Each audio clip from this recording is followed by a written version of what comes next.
Harry Houdini was without doubt the most famous and talented illusionist to ever walk the earth. Few performers have captured the public's imagination like Houdini did, and even today, over 100 years later, his legacy continues to live on. So here are 5 things you may not have known about this magnificent showman.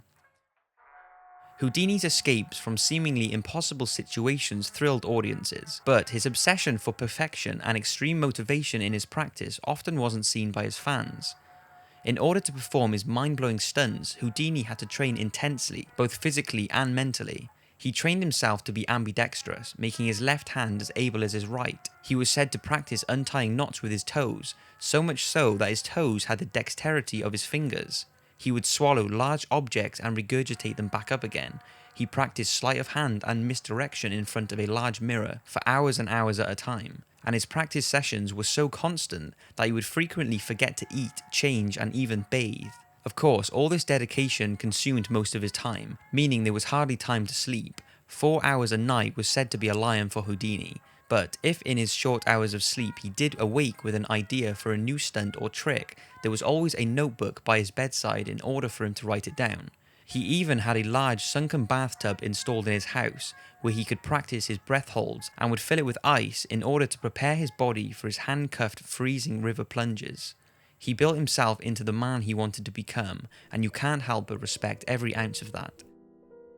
His bizarre interest in the macabre. He would study murder cases and used to enjoy performing to inmates on death row.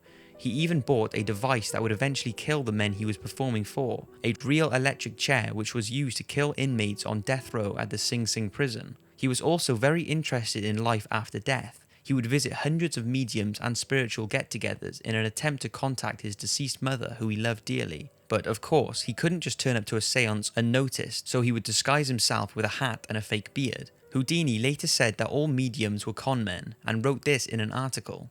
In the 25 years of my investigation and the hundreds of seances which I've attended, I have never seen or heard anything that could convince me that there is a possibility of communications with the loved ones who have gone beyond.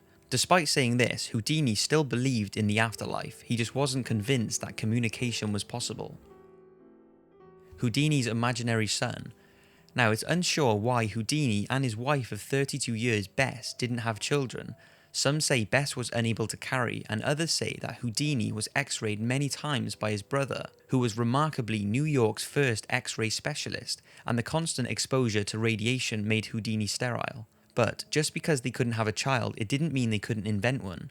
Yep, they invented a son, and he was called Mayer Samuel Houdini, named after Harry's father. While Harry was away, he would write letters to Bess asking how his son was getting on, and what he'd been up to. Bess would let Harry know that Mayer was doing well. The final letters written about their son was that he was doing well and had now become the President of the United States. Now, lots of people say that they were both just nuts, but I see it as a cute way to bring each other closer together and help brighten the fact that they couldn't have children. Houdini was killed by one of his own fans. Harry Houdini died of peritonitis, secondary to a ruptured appendix, on October 31st, Halloween, in 1926. He was aged just 52. His insurance company concluded that the death was due to him being punched in the stomach by a university student called J. Gordon Whitehead. Whitehead was witnessed delivering several heavy blows to Houdini's stomach before he had the chance to prepare.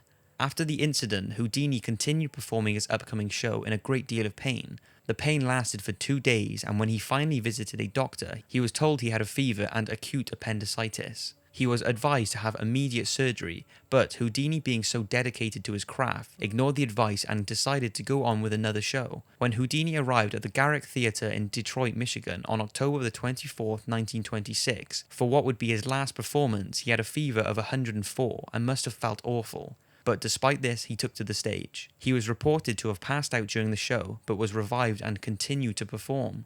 Afterwards, he was hospitalized at Detroit's Grace Hospital, where he died shortly after. His last words were said to be, "I am weaker, I guess I have lost the fight." The Houdini paranormal ritual. Despite Houdini not seeing any first-hand proof of communication with the afterlife, he certainly believed in life after death and always told his wife Bess that if he died, he would attempt to communicate with her if he was able to do so. He gave her a secret code that if she heard being whispered one day, or if a spiritualist said the secret code was coming through during a seance, Bess would know it was her husband. Every Halloween, Bess would hold a seance in an attempt to contact him, but after 10 years with no success, she gave up. Incredibly though, the seance still continues to this day. Every year on October the 31st, a group of spiritualists hold a ritual in an attempt to communicate with Houdini. Unfortunately, communication with him hasn't yet been successful. So that's 5 little known facts about the most famous escape artist who has ever lived. Thanks for watching, and catch you next week for another video.